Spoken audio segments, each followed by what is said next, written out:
Are we recording? Yes, we are. Okay, Erev Tov, everyone. Welcome back, those who've been away. And Yasher Koach to everybody who braced the protest to get you this evening. Okay, so last night we started talking about Hilchot Tkiyot Shofar. We saw how on Rosh Hashanah from the Torah we are required to hear the shofar 9 times and no more than that. And we got to 30 tkiyot, which is today the absolute minimum that one has to hear is 30, which we explained last night. One point which I did not explain last night, and somebody raised it with me this morning, but we didn't have time to get there, is really, we should have ended up with 27, right? If we have from the Torah, we have 9 kolot that we have to hear, meaning 3 times we have to hear truah, which as we explained is the broken sound in the middle, and before and after the truah you need the tkiyah. All right. So okay, we don't have to do anything right now. No, that does not. That's what they normally do, which is probably just stay in the street. But it's a warning. Okay. It's a warning. It's not the actual. Okay. All right. Menachem, is the door open to the miklat? Make sure it's open and the lights on. And if we need to go down, we'll go down. And like this morning, there was no azakah. So, all right. In any event, so we have the broken sound, right, of the tru'ah, which is in the middle. Before that and after that, we have the tkiyah, and you need to have that 3 times. So 3 times 3 is 9. So how do we get from 9 to 30? We explained we're not sure, or there were different minhagim, and then we united it into one minhag, but different possibilities as to what the tru'ah, which the Torah refers to, is. It might be what we call shvarim, it might be what we call tru'ah, it might be what we call shvarim tru'ah. So therefore, 9 times 3 is 27, but it becomes 30, because we have an extra 3 kolot, because the shvarim tru'ah, although it's actually one sound, is actually counted as 2. And this is a whole machloket, this is a whole discussion in halakha.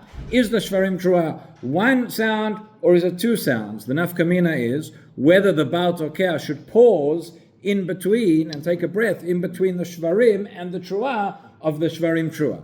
So in order to satisfy all the opinions, what we do is that in the tkiyot miyushav, the first set of 30, we do the shvarim tru'ah in one go without a pause in between, and then later on, when we have the shvarim tru'ah in the tkiyot mu'mad, we then do have a pause in between. And the way we know this is that the Baal Makra is actually meant to hint, is meant to allude to this, to the Baal Tokeh. And if you pay attention, you'll notice that in the Tkiyot Miyoshav it's Shvarim Truah, and in the Tkiyot Mu'mad it's Shvarim Truah. It's said differently. That's in order to remind him. Okay, but that's how we get from 9 to 27, which is actually 30. How do we get from that to 100? So the second stage is, what we've been talking about is Tkiyot Miyoshav and Tkiyot Mu'mad. And again, here nothing's ever simple. But really the main tkiyot that we have, the main tkiyot are not the first 30 that we have before Musaf. The main tkiyot of Rosh Hashanah are the ones which are said in Chazarat Hashatz, said together with the brachot of Malchut, Zichronot, and Shofrot. There are those communities who have the tkiyot not only in Chazarat Hashatz, but they have the tkiyot during the silent Amidah as well, which gets very, very confusing and complicated if you're davening at a different pace. There are communities who have that minhag, but that is not our minhag over here. In any event, so Rav Melamed writes like this. He says, Tiknu chachamim lekayem et mitzvat shmiat kol hashofar seder blachot hamiyuchadot shel Rosh Hashanah. As we said, the takana, the enactment of chachamim, is to hear the shofar according to the special brachot that we have of Rosh Hashanah. The 3 brachot of Malchut, Zichronot, and Shofrot. This is, in a way, improving both our tkiyot and our tfilot. אבל אין זה מעכב, וכאשר לא ניתן לשלב את התקיעות בתפילה, אפשר לתקוע בשופר לחוד ולהתפלל לחוד. If it's not possible, right, it's not מעכב, it does not preclude you from fulfilling the mitzvah. So as we mentioned yesterday, if somebody can't be in tefillah b'tzibur, or somebody didn't hear the shofar, or, example could be in the army or anything else. So you would hear the tkiyot of the shofar by himself, and you would still fulfill the mitzvah. But התקנה לתקוע סדר הברכות היא דווקא לציבור, אבל המתפלל ביחיד אינו רשאי לתקוע בסדר התפילה. Right? Somebody who's davening by themselves would not stop in the middle of davening to blow the shofar. They would do it separately. So מתחילה היו צועקים ואומרים את הברכות המיוחדות לראש השנה b'tfilat shacharit. Okay, so the next question is, we know that we have a principle with all our mitzvot. We say, Zrizim maktimim la-mitzvot. Right? We try and fulfill our mitzvah as early as we can, as early in the day as possible. That's why when we get to Sukkot, for example, the special mitzvah that we have on Sukkot of Netilat Abba Minim. So there are those whose minhag is, we take the Abba Minim in Shul, we have it at the end during Shachrit, right, during Halal. But there are those who have the minhag to say the bracha already first thing when they wake up, first thing in the morning. You have you do the Abba Minim because Rizin Maktimim. In the sukkah, right? That's right. That's the minhag of the Arizal. Okay, but so you would think that Batkiyat Shofar, you're at Rosh Hashanah. That's the mitzvah of the day. You would do it early on. Do it in Shachrit, right? Why do we wait until Musaf? It's not because people come late to shul and then there's more people there in Musaf. That's not the reason. Okay, but we would think so. And originally, this was the practice. They would have the shofar would be during Shacharit. לאחר מכן בתקופת השמד גזרה המלכות שלא יתקעו בשופר והיו חיילי האויב עוברים לישראל בכל 6 השעות הראשונות של היום. But then what happened was we had a תקופת שמד, believe it or not, this has happened once or twice during our history, where there were times of persecution, and the kingdom said you're not allowed to blow the shofar, and they would have guards stationed by the shuls, right, for the first 6 hours of the day to check that we were not blowing the shofar. So what did they do? They waited for them to leave, and then they blew the shofar. Right. And therefore we have the brachot and we have the tkiyot during Musaf,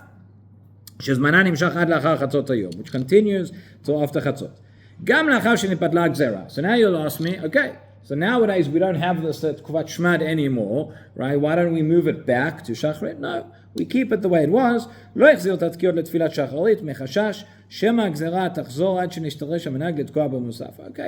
different Rishonim write different explanations here. There was a concern at some points that maybe the Gzerah will come back, and therefore we're going to move it and move it and move it. So it was established that we keep it at Tfilat Musaf.